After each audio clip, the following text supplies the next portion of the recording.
Picture this. A senior engineer walks into a conference room. He's logged 80-hour weeks, months of them. He's hit every deadline, solved problems that kept other people up at night. He sits down across from Elon Musk. And Musk looks at him, really looks at him, and says, "It's not good enough." No praise, no cushion, no acknowledgement that this man left his family at the dinner table night after night in service of a mission he believed in. Just not good enough. Now, most organizations would collapse under that kind of pressure. Teams would fracture, talent would walk, HR would have a field day. But here's what actually happened. The engineer worked harder, and that's the question that should be keeping you up at night. Not why is Musk so brutal? That's the wrong question entirely. The right question is, why doesn't it break the system? Let's start where Musk starts. Not with salaries, not with stock options, with meaning.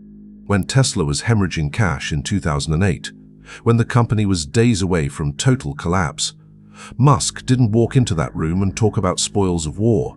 He stood in front of his engineers and said something that sounded almost delusional.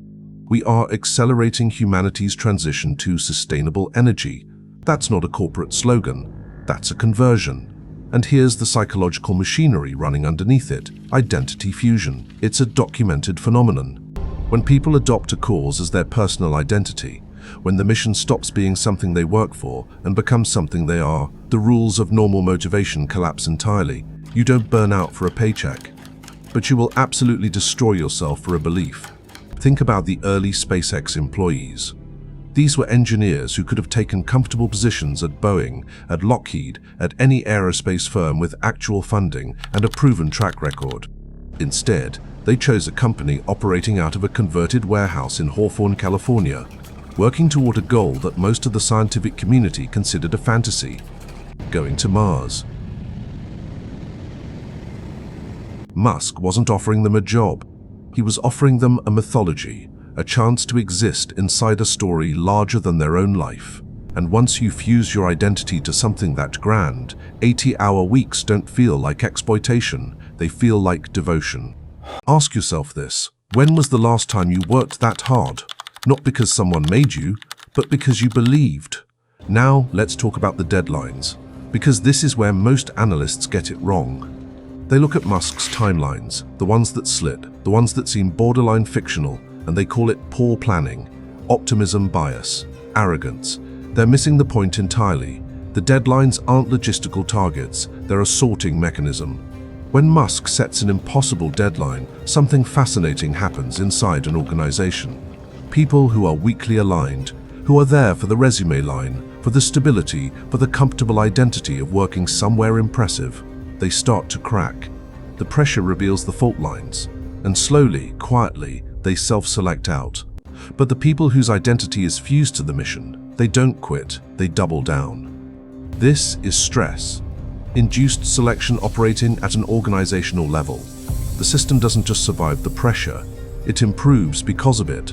Every impossible deadline acts as a filter, removing misalignment and leaving behind something harder, leaner, more fanatical. Consider the production hell Musk described at Tesla's Gigafactory in 2018. He was sleeping on the factory floor. His executives were sleeping on the factory floor. The Model 3 rollout was catastrophic by any conventional measure. Missed targets, brutal press, the stock in freefall. And yet, the people who stayed didn't just survive that crucible. They emerged with something you can't manufacture artificially, the unshakable knowledge that they had been tested and they hadn't broken. That's not a workforce anymore, that's a tribe.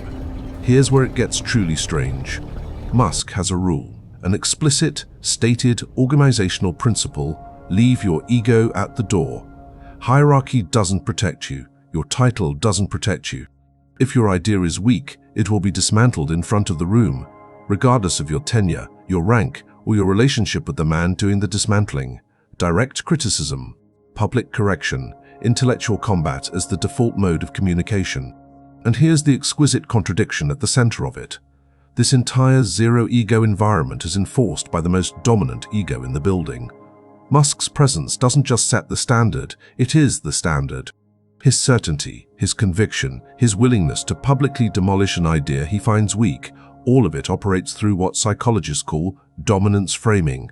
The strongest signal in any social hierarchy shapes the behavior of everyone beneath it. What does this create in practice? It creates an environment where emotional safety becomes irrelevant, where the only currency that matters is the quality of your thinking, where a 23-year-old engineer with a correct answer outranks a VP with a wrong one.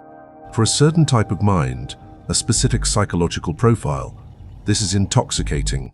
For everyone else, it's a slow psychological erosion. Which type are you? That's not a rhetorical question. It's the most important career question you may never have asked yourself honestly. Let's name the thing most people are afraid to name. The employees inside Musk's organizations don't just respect him, they are afraid of disappointing him. And that fear, precisely because it's paired with the possibility of his approval, creates one of the most psychologically potent feedback loops in modern management. Here's how it operates. Psychologists call it intermittent reinforcement. It's the same mechanism behind gambling addiction, behind certain romantic relationships, behind any system where reward is unpredictable. When praise is rare, the brain doesn't learn to stop seeking it. It learns to want it more. It assigns the reward greater value precisely because of its scarcity. Musk's approval, when it comes, is not a small thing inside those organizations. It is everything. And so the loop runs. Fear pushes performance. Performance earns proximity to power. Proximity reinforces loyalty. And loyalty deepens the fear of losing what you've worked so hard to earn. It is, in the most clinical sense of the word, a closed system. So let's do the autopsy. Musk's management system works. The results are not in dispute. Tesla exists. SpaceX lands orbital rockets on drone ships in the middle of the ocean.